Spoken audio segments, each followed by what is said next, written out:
Habang nagkakaedad tayo, may mga bagay tayo na mas pinipili na lang nating iwasan para sa ating pamilya, especially sa anak natin. Bilang isang ama, mahirap man ay kailangan tiisin. Kailangan nating kumahit para sa future ng ating anak. Yung tipong gusto nating habang lumalaki sila ay maibigay natin ang kanilang gusto, at syempre especially yung kanilang edukasyon. Habang naglalakbay tayo sa mundong ito, unti-unti nating natutunan ang halaga ng buhay. Sa kabila ng mga pagsubok na dumarating, masasabi mo na lang sa sarili mo na kaya ko to para sa pamilya ko. At mapapansin mo na lang na yung pagsubok na yun ay nalagpasan mo na.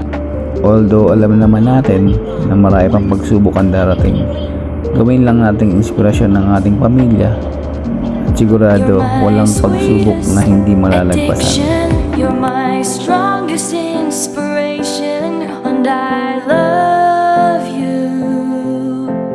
It's true, there's no mountain I could not climb as long as you are mine, and I thank you for being